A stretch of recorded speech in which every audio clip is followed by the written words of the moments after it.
Welcome to WrestleRecap. I'm Dylan Graives, and this is the WrestleRecap news.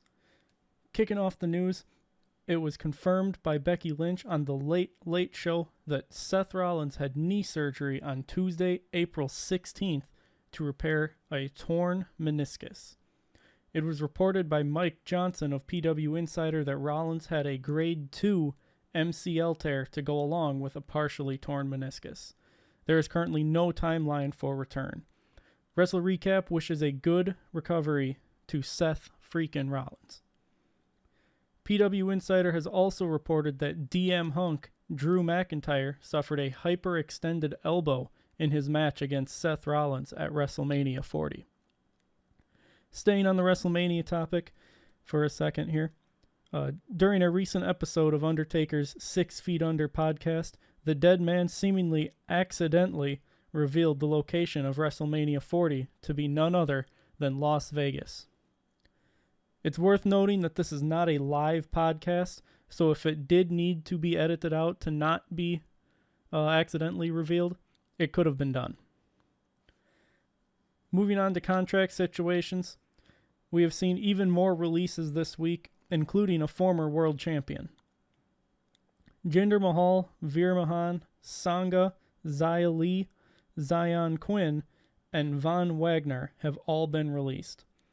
PW Insider reported that there was great sympathy for Mahal and Li, as Mahal wasn't given much to do over the years, but when he was tapped for a marquee role, he nailed it. And as for Xia Li, it was noted that she suffered due to her start-stop pushes under Vince McMahon's regime.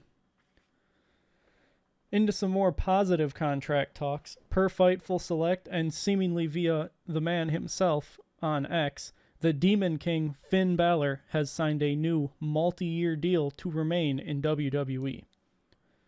One quick diversion away from WWE, PW Insider has reported that TNA has had preliminary discussions with former Impact World Champion Tessa Blanchard about a return. Since WrestleMania 40, the Bloodline has begun receiving a facelift of sorts, with Tama Tonga making his debut to join Solo Sikoa in attacking Jimmy Uso, thus removing him from the Bloodline.